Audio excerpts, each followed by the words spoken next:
Branch accounting டாப்பிக்கில் illustration 19ல் stock and debtors மெத்தடில் இது பிரான்ச் ப்ராஃபிட் ஆர் லாஸ் கண்டுபிடிக்கணும். ஓகே, சரி. இப்போ இதுக்கு என்ன இன்ஃபர்மேஷன் கொடுத்துருக்காங்க அப்படின்னா, குட்ஸ் சென்ட் டு பிரான்ச்லேருந்து எவ்வளோ சேல்ஸு, அதுக்கப்புறம் எவ்வளோ expenses, then closing stock. Okay, இதுக்கு ஒரு நிறைய அக்கௌண்ட்ஸ் ஓப்பன் பண்ணியிருக்காங்க. Branch stock, branch debtors, branch expenses, branch adjustment சொல்லிட்டு. ஓகே, இப்போ இதை நீங்கள் நார்மலாக போட்டிங்கன்னா எப்படி வரும்னு சொல்கிறேன். அதுலேருந்து அதுக்கப்புறம் இந்த அக்கௌண்ட்ஸ் போடுறது ஈஸி. ஓகேயா, அதாவது பிரான்ச் புக்ஸில் normal trading and PNL account. Okay, அதாவது வச்சுக்கோங்க பிரான்ச் ட்ரேடிங் அண்ட் பிஎன்எல். அதாவது இப்போ பிரான்ச் வந்து if they want to show the or see their performance எப்படி போடுவாங்க, நார்மலாக 2 பர்ச்சேசஸ் வரும். கரெக்டாக? ஸோ பர்ச்சேஸ் பண்ணாங்க, இவ்வளோ goods sent to branch 30,000. So 2 purchases 30,000. எல்லாமே அட் இன்வாய்ஸ் ப்ரைஸ் தான். ஓகே, தென் இது first step. Second step, we can remove that margin, அப்புறம் பார்த்துக்கலாம். ஓகே, சரி. இப்போ பர்ச்சேசஸ் போட்டாச்சா? இப்போ இந்த பக்கம் சேல்ஸ்.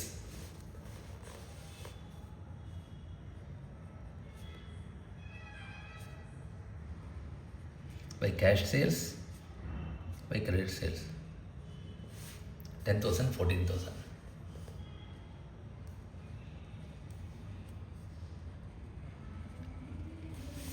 அது ரிட்டர்ன்ஸ் இருக்குது.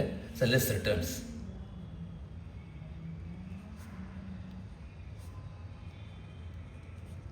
Okay, so okay, so to purchase போட்டாச்சு. ஓகே, தென் சேல்ஸ் போட்டாச்சு. Okay, okay, now you can see here. Then goods returned by customers, cash received from customers. Okay, அது இதில் வராது, ஏன்னா டெட்டாஸ்குள்ளே போய்டும் அது. ஓகே, அது கிரெடிட் சேல்ஸில் வந்திருக்கு cash. The discount allowed. So discount allowed is an expenditure.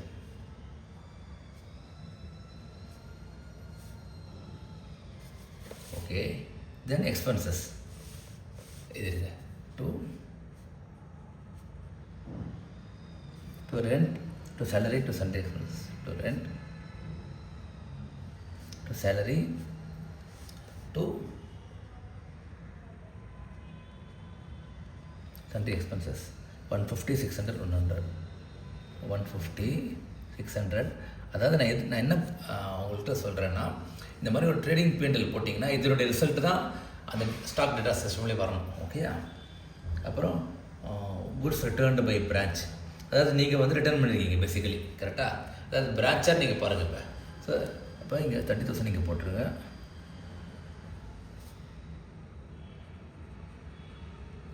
Less returns 1,200. So 28,800. ஓகேயா? Okay, fine. அதுக்கப்புறம் க்ளோசிங் ஸ்டாக் 5,000.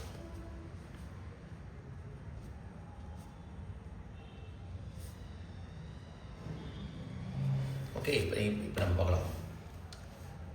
குட்ஸ் சென்ட் தான் பர்ச்சேஸ் போட்டாச்சு, சேல்ஸ் போட்டாச்சு, குட்ஸ் ரிட்டர்ன் லெஸ் பண்ணியாச்சு. கேஷ் ரிசீவ் ஃப்ரம் கஸ்டமர்ஸ் வராது, அது கிரெடிட் சேல்ஸில் வருது. அது டிஸ்கவுண்ட் அலோடு போட்டாச்சு. 3 expenditure. Okay, defective goods return off சொல்கிறேன். அப்புறம் goods return by branch minus பண்ணியாச்சு. ஸ்டாக் அண்ட் க்ளோசிங் ஸ்டாக் போட்டாச்சு. ஓகேயா, இப்போ அந்த ஸ்டாக் ரிட்டர்ன் ஆஃப் இருக்குல்ல, என்ன ரைட் ஆஃப் பண்ணதுக்கப்புறம் இந்த க்ளோசிங் ஸ்டாக். ஓகேயா, அப்போ நம்ம ஸ்டாக் அட்ஜஸ்ட் பண்ணக்கூடாது. ஸோ நார்மலாக என்ன பண்ணுவோம்னா, ஸ்டாக் ரைட் ஆஃப் ஆச்சுன்னா to write off. Okay, then by trading account போடுவோம். இங்கேயே போடுறோம். So that we know it's a contra entry. அதுதான் stock write off account to trading account. அதாவது ரைட் ஆஃப் பிஎன்எல்ல வரும், ட்ரேடிங் அக்கௌண்ட் கிராஸ் ப்ராஃபிட் மார்ஜினில் போகும். இதுதான் நார்மல் கான்செப்ட். ஓகேயா, ஸோ இப்போ இதுதான் ப்ராஃபிட்டுங்க. இப்போ இதில் திரும்ப ஒரு தடவை பார்த்துக்கலாம். Purchase returns, sales returns. Okay, cash sales போட்டாச்சு. அப்புறம் எக்ஸ்பென்சஸ் எல்லாம் க்ளோசிங் ஸ்டாக். சரி, இப்போ 2 நம்பர் போடணும். என்னது? Remove margin. ஓகே, இப்போ இங்கே மார்ஜின் ரிமூவ் பண்ணிடலாம்.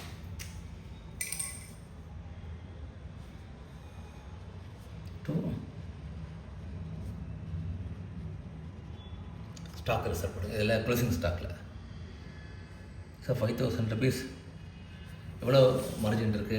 25% இருக்குது. Cost plus 25%. இப்போ இது வந்து இன்வாய்ஸ் ப்ரைஸ் 5,000. ஓகே, அப்போ 25/125 கரெக்ட். ஸோ போட்டிங்கன்னா 5, அப்போ 1,000 rupees வரும்.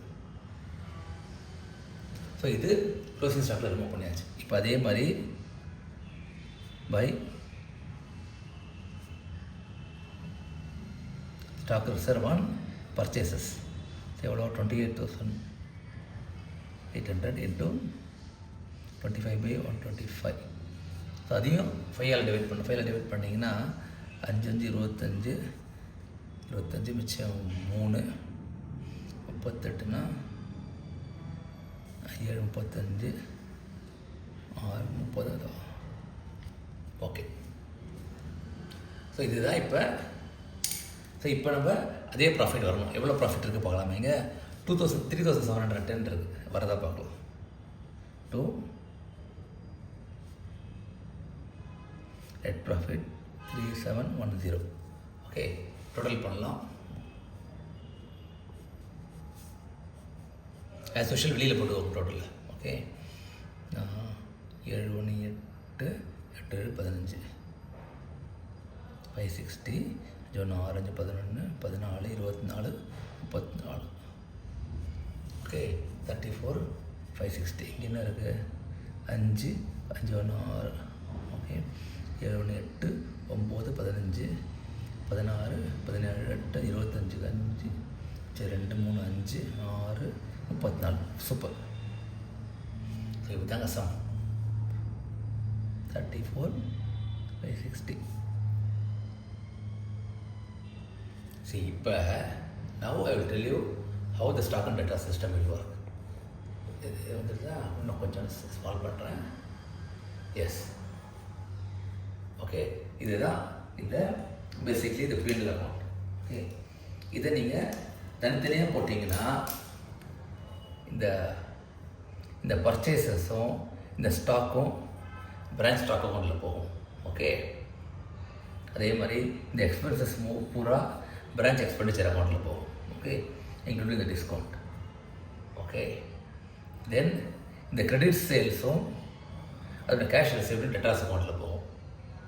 ஓகே, தென் இந்த பிரான்ச் அட்ஜஸ்ட்மெண்ட் அக்கௌண்ட்டில் இந்த ஸ்டாக் ரிசர்வும் க்ளோசிங் ஸ்டாக்கும் பர்ச்சேஸும் போகும். இதாங்க தனித்தனியாக 4 போகும். ஓகேயா? இப்போ நீங்கள் இதை பார்த்தீங்கன்னு வச்சுக்கோங்க, அழகாக தெரியும். Branch stock account, branch debtors account, branch expenditure account, branch adjustment account, ஃபைனலாக பிரான்ச் P&L அக்கௌண்ட். அதுக்கு ஒன்று இருக்குது, goods sent to branch. Basically அதுதான் பர்ச்சேசஸ். ஓகேயா? ஸோ இப்போ இந்த மாதிரி கூட போட்டு பார்க்கலாம். நீங்கள் இந்த மாதிரி போட்டுட்டு இதுதான் ஃபைனல் ப்ராஃபிட். ஸோ இப்படி தான் இப்போ பூரா வரும்.